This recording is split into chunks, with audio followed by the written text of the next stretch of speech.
और मजेदार कहानी जिसका शीर्षक है चूरन वाले चाचा, जिसे लिखा है डॉक्टर रंजना शर्मा जी ने। एक छोटा सा कस्बा था। वहां चूरन वाले चाचा की दुकान थी। सभी उनको चूरन वाले चाचा के नाम से ही जानते थे। सभी उनके चूरन के दीवाने थे। एक और खास बात थी चाचा की, वो थी उनकी लहलहाती चमचमाती मेहंदी से रंगी लाल रंग की दाढ़ी। गली के बच्चे कई बार तो दाढ़ी देखने के लिए ही चूरन खरीद लेते थे। एक दिन रज्जन, बीरू और गोलू चूरन लेने गए। चूरन लेने के बाद रज्जन बोला, चाचा अपनी दाढ़ी से एक बाल दो ना। चाचा हंसे, अरे बेटा ये दाढ़ी कोई ऐसी वैसी नहीं, एक एक बाल जादुई है। जादुई? वो कैसे चाचा? गोलू ने पूछा। शिवदयाल ने अपनी दाढ़ी से 3 बाल निकालकर तीनों बच्चों को दिए और बोला, ये लो, अपनी किताब में रख लेना। आपके परीक्षा में अच्छे नंबर आएंगे। और ठहाका मार कर हंसा। बात सारे गांव में फैल गई और सभी बच्चे शिवदयाल के पास दाढ़ी का बाल मांगने आने लगे।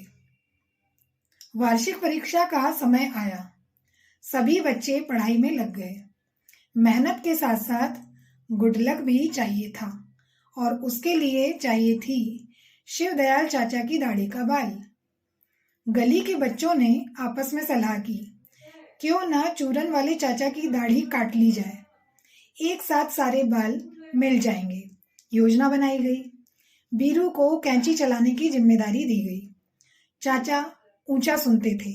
कोई कुछ बोलता तो सिर ऊंचा करके जोर से कहते हैं।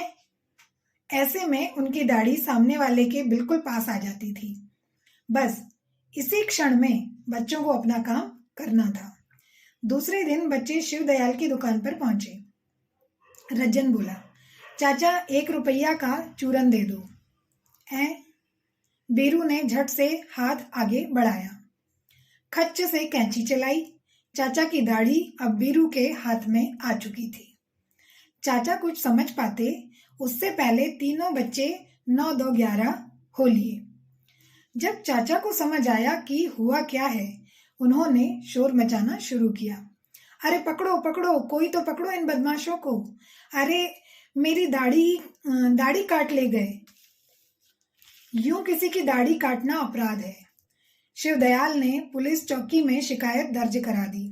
अब बच्चे घबरा गए और उन्हें अपनी गलती का एहसास हुआ। डर के मारे मंदिर में जाकर छुप गए। मंदिर के स्वामी जी को पूरी बात सच सच बता दी। स्वामी जी ने तीनों को डपटा और समझाया कि उन्होंने कितनी बड़ी गलती की है, परंतु वे ये भी जानते थे कि यदि पुलिस उन बच्चों को बाल सुधार गृह में ले गई तो तीनों का भविष्य खराब हो जाएगा। इसलिए उन्हें किसी तरकीब से बच्चों को बचाना भी था। बीरू आगे आकर बोला, पुलिस अंकल, चूरन वाले चाचा कहते हैं कि उनकी दाढ़ी के बाल जादुई हैं, किताब में रखने से अच्छे नंबर आते हैं। वे एक बाल 1 रुपए का देते हैं, इसलिए हमने सारे बाल एक साथ काट लिए। पुलिस इंस्पेक्टर ने शिवदयाल की तरफ देखा। क्यों, चूरन के साथ साथ दाढ़ी भी बेचने लग गए? शिवदयाल उत्तर दे पाता उससे पहले ही तीनों बच्चे उसकी ओर बढ़े। हमें माफ कर दो चाचा, हमसे गलती हो गई। स्वामी जी भी बोल पड़े, शिवदयाल माफ कर दो, पुलिस से अपनी शिकायत वापस ले लो। ये जादू की बात करके बच्चों को तुमने ही तो उकसाया है। इस तरह बात रफा दफा हो गई, पर सभी को सबक मिल गया था, चूरन वाले चाचा को भी और बच्चों को भी। तो कैसी लगी ये मजेदार कहानी, बताइएगा।